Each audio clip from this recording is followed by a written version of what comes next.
and welcome to RadioTimes.com's review of The Crown Season 5. I'm Abby, drama editor here at RadioTimes.com. And I'm James, drama writer at RadioTimes.com. And today we are going to be diving into the long-awaited penultimate season of the Netflix royal drama. It's been off our screens for about 2 years now, so lots to say, lots of thoughts. And first of all, James, I'm interested to hear what you thought of Season 5 overall. You gave it a pretty positive review. Yeah, I thought it was great. I mean, I think it's just a continuation of what we've seen before. I think, for me, there hasn't been a dud season so far. I think they've all been pretty solid. I think maybe this one doesn't have quite as much, intense drama as the fourth season, which I suppose you kind of had that powder keg of introducing Diana, also introducing Margaret Thatcher. But this one is essentially a big character piece about Charles and Diana, their relationship, and I think it works well. I think all the cast are brilliant, and I couldn't really put a major fault on it. Wow, big claim. Do you think it's the best season of the show today, or have there been previous seasons that have topped it for you? I think Season 4 topped it for me, personally. And then when it comes to the others, it's really hard to say, I think, coming off the back of this, but they all kind of muddle together for me a bit. I wouldn't say there are any major deviations in quality. Yeah, absolutely. I think it set the bar so high for itself in previous seasons that dropping off that height is easier than it would be for other shows that haven't, reached those supreme heights. I think, for me, again, I thought it was a really top-notch season of The Crown. I think the production values are really, really high. You can see every ounce of that money on screen. And I think whenever you speak to the cast, they talk about the research teams and the production teams and the level of detail. And you can see that here. It's really, really well researched. Everything looks real and tangible. I think for me, pacing wise, it felt a little bit slow. I think there's a little fat on the bones that could have been trimmed off. I think it takes its time, deliberately so. But I think viewers perhaps would prefer it to move along a little bit swiftly. But overall, I thought the standard was really high. I think the dialogue tracks. I think it's clearly well researched. And yeah, I enjoyed it. I don't think it fell short, although the reviews overall have been really mixed. What did you think of the reaction? Yeah, I've been quite surprised, if I'm honest. Particularly, I've seen a few which sort of mention, there's some episodes which you could cut out and it would remain the same. But for me, that's always been The Crown, is that it's done these sort of little deviations into characters you might not know that much about, stories from the past which are less well told. That didn't really strike as a problem to me, and equally there's been a lot of conversation around historical accuracy. God, yeah. For me, I kind of feel like it's always been the case that yes, it makes some stuff up. I feel like almost every drama which takes a true life story will do that, because conversations are held in private, you don't know what happened. For me, it wasn't particularly an issue, and I didn't feel it was taking too many chances away from historical fact, really. Yeah, I think the endless conversation about disclaimers and this needs to be said. I think I've always gone into it very much believing that this is a drama, certainly the private conversations, but also it's a Netflix drama. Yeah, exactly. And they've spoken very openly about that from day one, that scenes are going to be created for entertainment, creative license. So that's never really been a problem for me at all. So shall we move on to the cast? Yes, yeah. So who particularly stood out for you? I thought Olivia Williams as Camilla Parker Bowles was great, actually. I went back and watched some clips of the real Camilla Parker Bowles, and she really seems to capture her almost playful energy. She's got the husky voice going on. I thought she nailed that, but also just that little glint in her eye and just her general demeanour. I really bought into her performance. I thought she was great. Also, Elizabeth Debicki as Diana. Now, some people might think it's too on the nose, it veers too much into caricature. I have seen a few critics saying that, but for me, you have to play that character as the person. You cannot deviate from that. And just the looking up that Diana does, the head tilt, also her sense of humour, she really nails her comedic delivery as well. I thought all of that was spot on, and I thought she did a fantastic job. So those two were the standouts for me. What about you? Yeah, I mean, just the same. Elizabeth Debicki, I think, was phenomenal. I really don't think she plays too much into caricature, and I think she both takes what Emma Corrin did and sort of brings that forward. You feel like they're one and the same person, but also takes what we know of Diana and sells the emotion and the comedy, as you say, and all of those things. And then equally, I think Dominic West does a really good job, considering he's coming off the back of Josh O'Connor, who was just so phenomenal. I think there's maybe a little bit more at the start. You're not quite quite sure because he just looks so dissimilar than Charles, I would say. But at the same time, he kind of, the fact that he managed to win me over across the season and by the end, I think really land some emotional punches. I think that, you know, shows how well he did throughout the season. And similarly, I think Imelda Staunton, you know, is of course, she fits right in with the furniture. Like immediately, you're like, oh, we've been watching her for 5 seasons now. You know, she feels like a continuation. Yeah, she's a heavyweight, right? She knows what she's doing. I was never in any doubt about that. Just going back to Dominic West as Charles, I think what he does really well is there is this burgeoning confidence we see from him in this season that I think we haven't seen previously, but also in those moments where his parents cut him down, you see the innocence creeping back in, his vulnerability, and I think he nails that really well, and I was very impressed with that aspect of his performance. So that is the cast. We're obviously not going to go through everyone. We would be here all day, but now it's time to talk about the big event, Charles and Diana. This was very much billed as the Charles and Diana season. How do you feel, James, about how their story was handled, and were there any sort of key scenes that you found especially interesting between the two? Yeah, I felt like it was handled sensitively. Of course, it is a drama. It, you know, is playing for drama as well. So some people might take issue with some of the more heightened dramatic scenes, but at the same time, you know, we don't know what went on behind the scenes, and arguments do happen and those sorts of things. I think the thing people will be most surprised to learn is that it isn't a load of arguments most of the season, and actually it's a lot of those two on their own individually. You don't see that much of them as a pair. You mainly see him off with his family or with Camilla, and you see her somewhat isolated, and I think that's kind of essentially the through line of the season.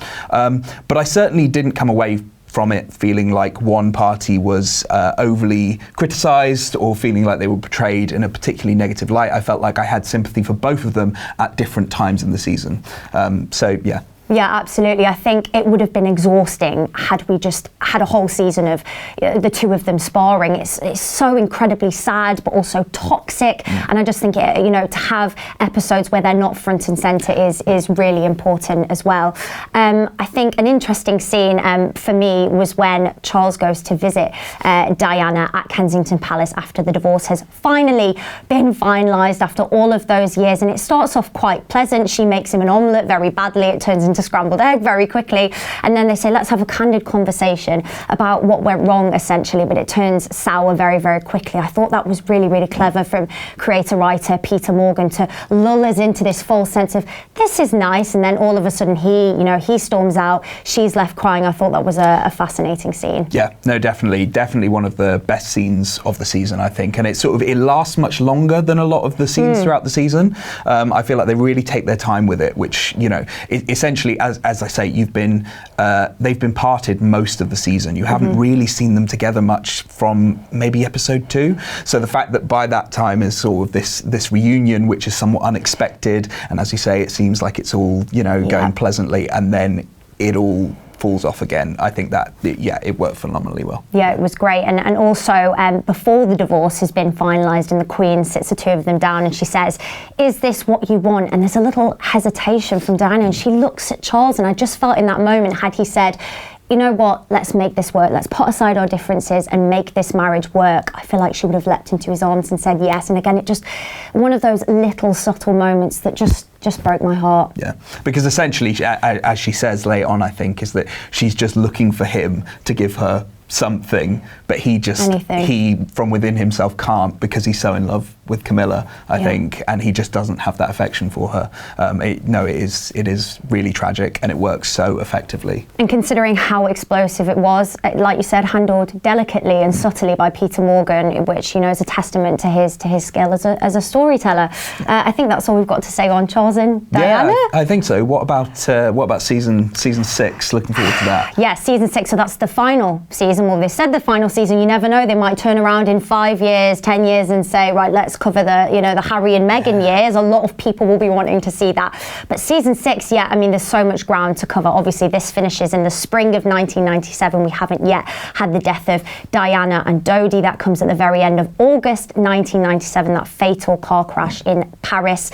I mean, that's a huge, mammoth weight to tackle. How do you feel about how that's going to be dealt with? It's really difficult, isn't it? It's such a responsibility. I think no matter how they present that scene, I think there's going to be conversation around it.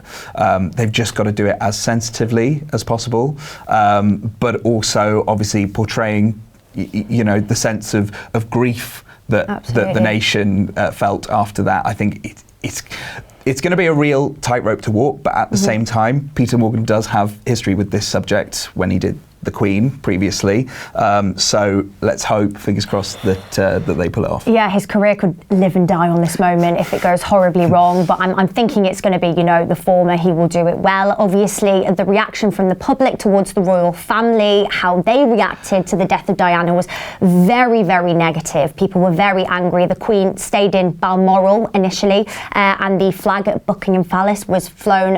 It wasn't flown at half-mast, was it? And there was a lot of anger about that as well, which is going to be interesting. I think Diana's brother was scathing about how the royal family and the media had both treated her as well. So lots to unpack in relation to Diana. Yes, definitely. And then, of course, you're going to have a lot more, I would hope, of the political side of the show, because I feel like that was a little bit missing this time around, because John Major, he wasn't maybe the character that Margaret Thatcher was, and his era didn't have as many sort of blockbuster political moments, I suppose.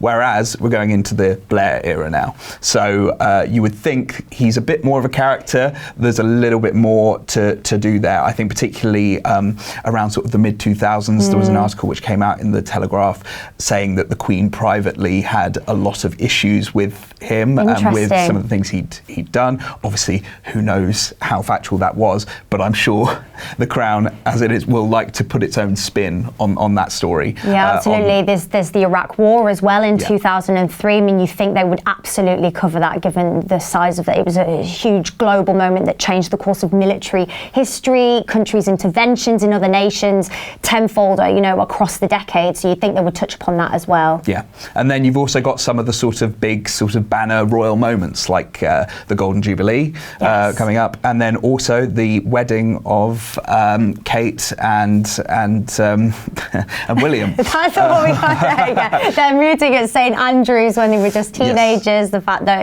the early days of their romance, which has the potential to be a really lovely, gorgeous storyline, new love, burgeoning romance. Exactly. I think they'll definitely do that meeting, whether we get up to the wedding. That was 2011. Yes. We're not quite sure where the show is going to end, where it's going to end up. So exactly. Yeah, we don't know what point it's going to drop off. There's also the death of Margaret and the Queen Mother, which both happened in 2002, shortly before the Jubilee. Another annus horribilis for the Queen there. Two of her, relatives dying in quick succession. There's also the wedding of Charles and Camilla as well in 2005. I mean, they've been fiercely kept apart throughout, the entirety of the Crown, but we'll see them finally accepted and together, which would be nice, right? Yeah, exactly. I think you've got to have some of the more sort of the lighter moments, the happier moments, and I would be interested to see whether that's where they will end, on a happier, lighter moment, whether it's a wedding or a jubilee. I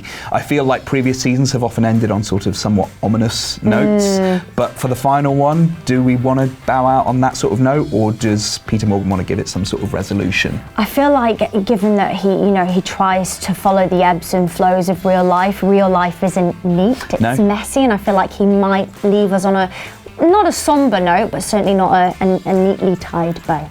I suppose it just depends how much he doesn't want to come back for a 7th season, whether he wants Netflix to be pestering him if he leaves it on a bit of a cliffhanger. Yeah, well, it's, we're going to find out in due course when we're back to talk about The Crown Season 6 in a year, 2 years? I imagine a year. They tend to sort of do a 2-year gap and then a 1-year gap. Okay, so potentially 12 months' time you'll see us back here talking about all of the goings on and how it officially wraps up after 6 long seasons. And that's it from us. That's everything on The Crown Season 5. We'll be back in 12 months' time to talk about Season 6. We hope you've enjoyed this video. We have too. And don't forget to head over to radiotimes.com for all of your Crown news and other TV and news tidbits. Until next time, stay safe. Bye.